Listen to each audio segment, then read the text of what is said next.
Okay, so which way should I go round? So my mum was born in Uganda, in Kampala, and then grew up in Jinja, and then she left at the age of 16 when Idi Amin kicked them all out, and then finished her schooling in England, and then she moved there. She stayed there until proper adulthood, and then our family actually moved to Switzerland.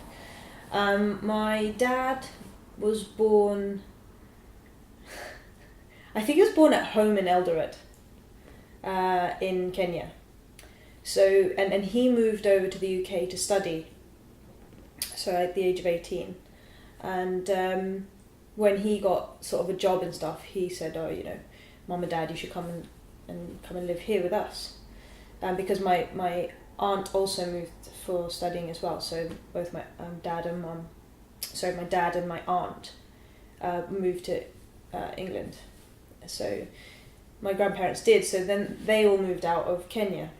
But the reason that my paternal grandparents were in Kenya was because my grandfather got a job as a head teacher in a school in Eldoret.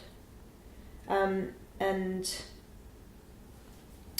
there's lots of connections actually, because my paternal grandmother, I actually have interviews of asking her about all of this, but her father worked in a shipping company, I think, and he used to go back and forth from India and Africa, various countries in Africa, and while my grandmother was growing up in Gujarat, so my family are actually Gujarati, both parents are Gujarati, and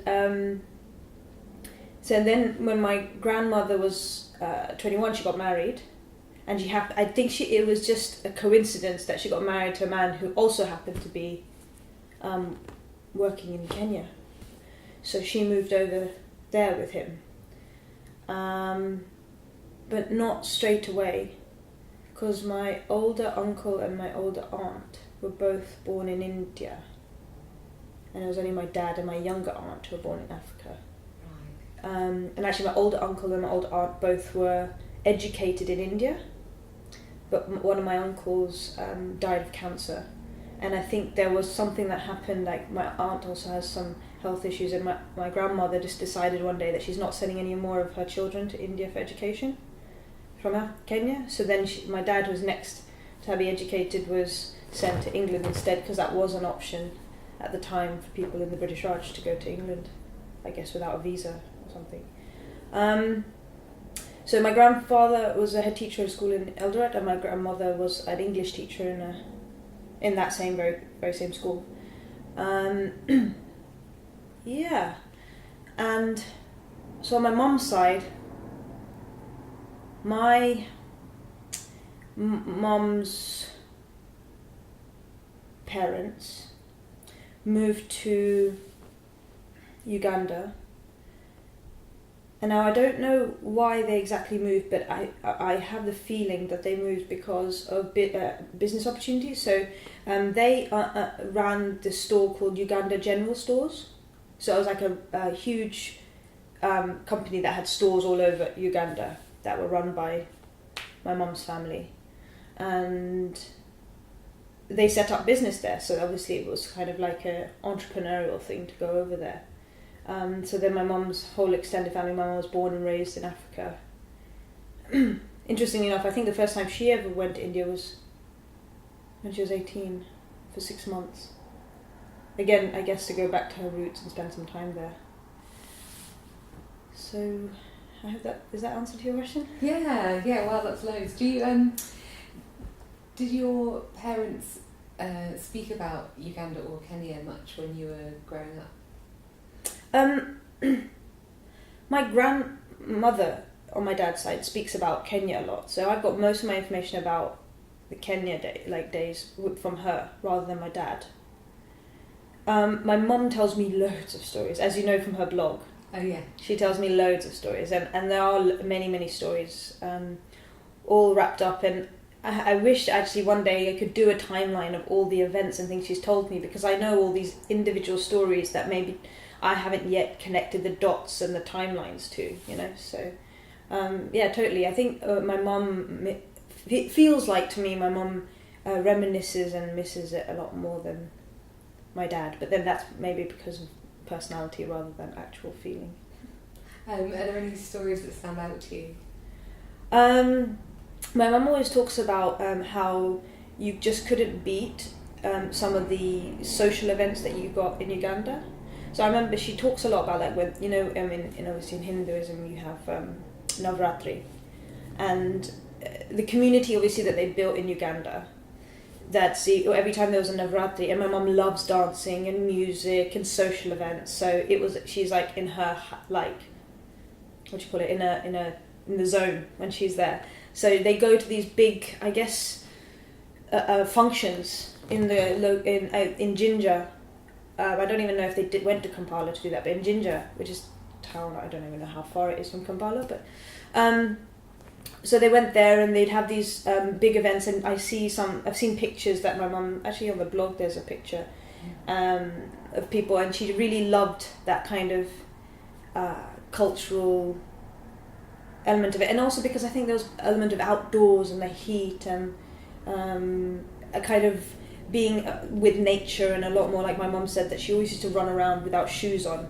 She has really bad feet now because she spent her entire childhood not wearing shoes, and they go off into I guess the jungle, and also I remember she told me this other story which just sounds like a dream.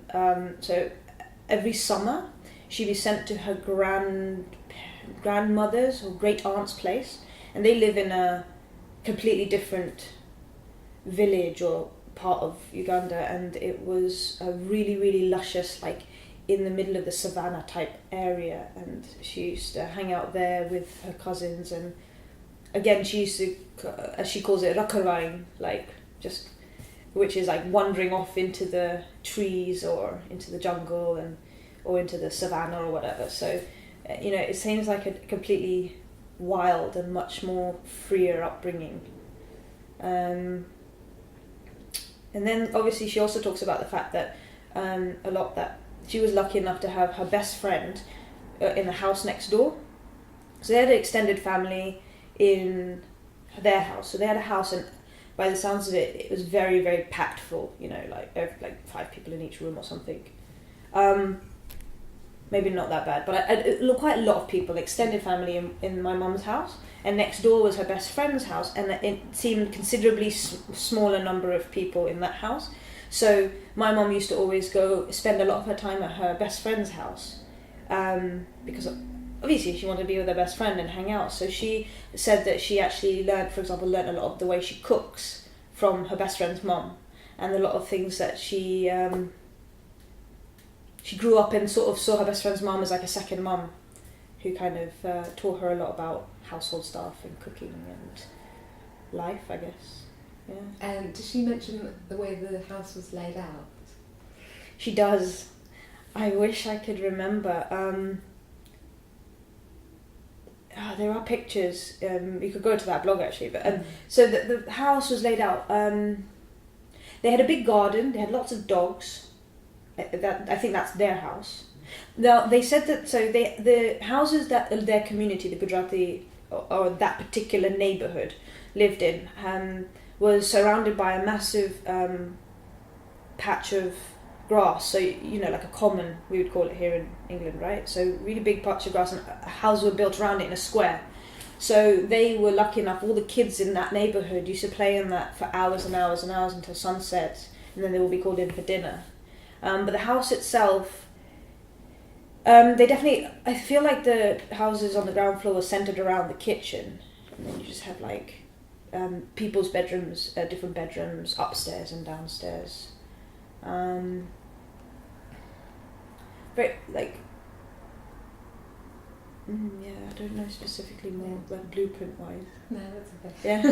No, it's just, I'm just curious. Yeah. And were the houses joined together in a row, or are they're separate? Were they detached houses? I feel they were separate. I do think they were separate from the pictures I remember. I know that the next door neighbour's house, so my mum's best friend's house, was bigger than my mum's house. So maybe it was the same and it felt bigger because there were less people in it. Okay. So, obviously, because you're seeing it from my mum's memories are from a child's point of view, isn't it? So Yeah, of course. probably goes back. She hasn't been back since, incidentally. Okay. She's for the longest time said, "Oh, I don't want to go back because it will be like, these memories, idealistic or idyllic memories that she has, will probably be shattered because of how obviously Uganda will have changed and." Yeah. Does your dad speak about it at all?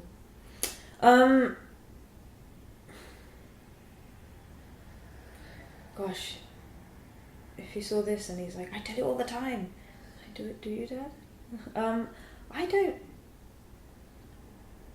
really can't recall like memories he's told me, or maybe they're getting mixed up with. I know my grandma tells me stories all the time, but that's a whole other sort of point of view, isn't it? But no, I should ask him. I can't believe I.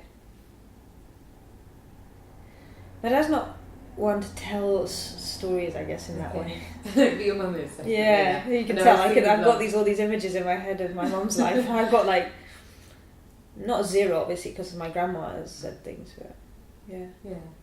Oh, Yeah. it's really interesting actually that your mum speaks about it more, but then doesn't want to go back. So Yeah. she likes preserving the memory. Yeah. Yeah. Absolutely. And when you were growing up, what languages did you speak? So at home, I spoke Gujarati. In fact, I didn't learn to speak English until I was about 5 or 6 when we went to school. I'm the eldest of 3, so my parents were sort of had it in their heads that Komal should speak Gujarati at home because she will. Oh, it's Gujarati, yeah. Because she will learn to speak English invariably at school. And my grandparents don't. I mean, they do speak English, but they don't speak English. So they can speak English, but they don't. So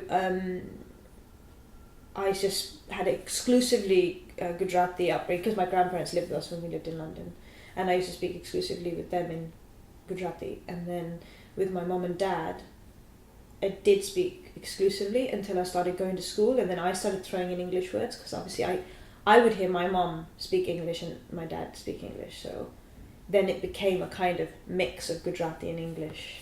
Okay. So yeah. And did you speak any Swahili at home? No. No.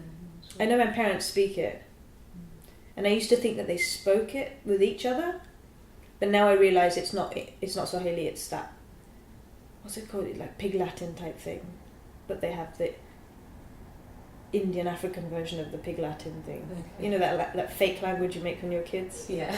So my parents used to speak to each other that way if they didn't want us to understand what they were saying. Oh, I see. Yeah. And then when did you realise that your parents had lived in Africa? Realise that? I think You've always known. I've always known that, yeah. Because it's always been sort of something that's constantly sort of discussed. Yeah, I mean, I don't remember ever thinking, oh, they lived in Africa. Almost like it was always sort of like a very open fact in the family. Yeah. And you were aware at the same time that your grandparents were from India? Yes. In fact, they used to go to India a lot whilst we were kids, so every year they would go for a month or 2 or something like that back to India, because obviously both my grandparents have siblings, or had siblings back in Gujarat, so they would go and visit them. I didn't actually end up going to India until I was 18 for the first time. How was that? Yeah, it was definitely a culture shock. I remember being depressed for the first 2-3 days because as an 18-year-old, I travelled a lot, fortunately, but I'd never seen that level of poverty in my life. As when I saw coming out of Mumbai airport and going to wherever we were staying. That was definitely a culture shock. Funnily enough, I've been to India many, many times since, and although that shock doesn't go away, you somehow become less responsive to it. I relate to those comedies that in England, like Goodness Gracious Me is such a great comedy, and as I've gotten older, me and my sister used to love watching it when we were kids, but for the silliness of it. But as you get older, the humour develops for you in your mind, because you're like, oh, that's got so many more layers, and that's taking the piss out of this, and that's taking the piss out of all these issues, and that's why I think Goodness Gracious Me is like a classic, and one of the first TV shows I ever really related to, what on TV, like also the first thing I can remember that I ever had, like my culture represented on TV, just so nice. My acting inspiration is a whole other story, but it actually doesn't have as much to do with watching something specific than as the first time I actually went to do theatre. But my parents basically put me into a theatre club because I actually did express that I would consider being an actor, and they were like, okay, well, put your money where your mouth is, and go and do some classes. But at the same time, I was really struggling socially in Switzerland when I first got there. Like, couldn't make friends and was a bit sort of isolated and stuff. So this kind of theatre club that they had out after school was a really, really great way for me to kind of actually make friends and actually feel like I fit in somewhere. And then my love for it came from the 5-6 years I did in 7 years that I did with them. Oh wow! Yeah. So that's amazing, and you carried it on since being a child. Yeah, I decided I wanted to be an actor. Like when I was 15, I was like, I want to be an actor. And then I kind of fell out of love with acting, and I went to university. I wanted to go to drama school, and then my silly student counsellor convinced my parents that was the worst idea in the world. So my parents then didn't want to say no to me, but they wanted to heed the advice of the counsellor, so they kind of made a halfway deal with that. Why don't you do a theatre-related degree at university, so you have a degree? So, you always have to have that degree. So, and I don't regret anything in my life. Like, I made some amazing friends at university and stuff like that. But it did, sometimes I think, it just slowed my momentum down for acting. Because I fell out of love with acting, had a few bad experiences, didn't really get into it at university, and then was focused on managing down my student debt when I finished university, and also I had wanted to learn Spanish, so I kind of went abroad for a year. So those two priorities then kind of got in the way, and then I came back to acting around 24. Yeah, 24, 25. My mum always says, I want you to do what makes you happy. And my dad also said that, but he's always like, you can do whatever you want, but you have the capacity to be the best at it. So I think my parents were, if I was ever to push that boundary at the age of 18, my parents were the one parents that may have actually been like, okay, go to drama school. But I think I'm also their first kid. There was the first time they'd gone through that process. And of course, in their head, yeah, university is an important deal, but I think I could have convinced them had I known what I was doing and had my teacher known what she was doing, because I don't think she quite realised. And we have these tests in school which say, Myers-Briggs? Okay, or something like that, where it basically says your child would be great at something to do with mathematics, or your child would be a great accountant. Mm-hmm. Pretty much what it said to me was your child would be really great at being an accountant. And I was like, great, that's brilliant. But it's a written test. It's all down. Of course, it's testing your maths, so of course it's going to tell you that if you're doing well in it, right? But doesn't tell you anything about your other skills. Definitely education was a really important element of school. My dad's always like, you have to be the best. You must be the best. If I'm the best, you're the best. My children must be the best. High pressure.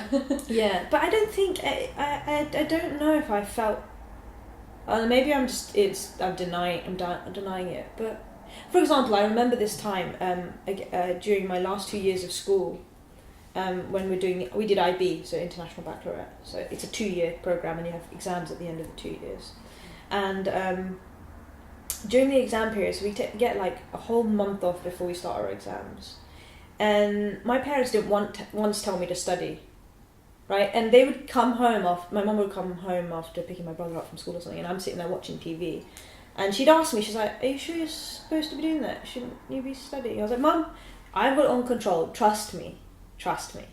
And I actually did have it under control. Like I was meticulous like that. I was a bit of a geek. I kind of had these like timetables from the minute I woke up in the morning to the time I went to bed.